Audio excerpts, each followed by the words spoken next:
Hello mga Kemers, for today's video, i-share ko na sa inyo yung mga naging itinerary namin for 2 days and 1 night namin sa Baguio City last 2023. So, let's go! Ang first stop sana namin dito is yung Lion's Head, pero dahil hindi passable ang Cannon Road sa MacArthur Highway na kami dumaan.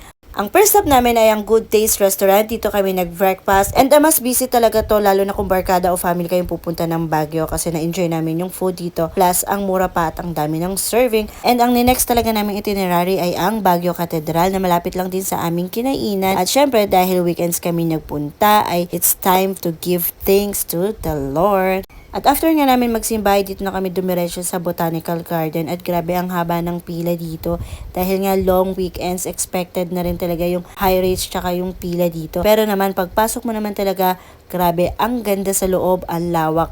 Kahit ilang beses na ako nakapunta rito ay na-amaze pa rin ako. Bakit ganyan ka maglakad?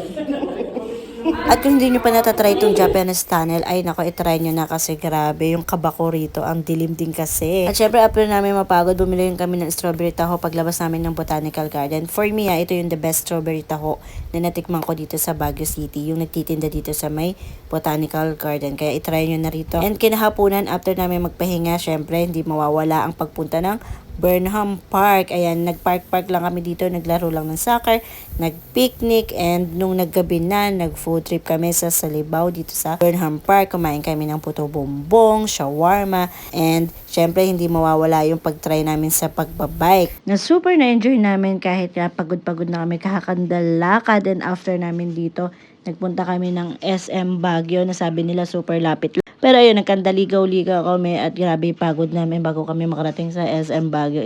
As in, inabot talaga kami ng gutom dito. Pagdating pa namin SM Baguio, grabe puno. And nag-cafe lang din kami dito sa Homo Cafe ng aking sister. Take you for the treat. And yun, after nun is umuwi na kami ng aming bahay, and kinabukasan, ang nag-itinerary namin ay pagpunta namin sa Old Diplomat Hotel na ayan, super ganda, na-enjoy din namin, although hindi pala pwedeng pumasok sa mismong loob, ay na-enjoy din namin yung scenery doon, maganda rin, at marami rin Instagrammable na spot dito sa Diplomat Hotel. And next namin at ang last stop namin dito for our 2 days and 1 night na stay dito sa Baguio City ay ang Strawberry Farm. Alam nyo ba, plano pa rin namin talagang pumunta ng Stone Kingdom, pero hindi na siya kaya talaga dahil sa sobrang traffic din nung nagpunta kami rito dahil long weekends. Pero anyways, na-enjoy pa rin namin dito. And after namin mamili ng souvenir dito sa Strawberry Farm at mga pasalubong, ay dito na rin kami nag-lunch sa may Strawberry Farm. Nakalimutan ko ni pangalan, pero nasa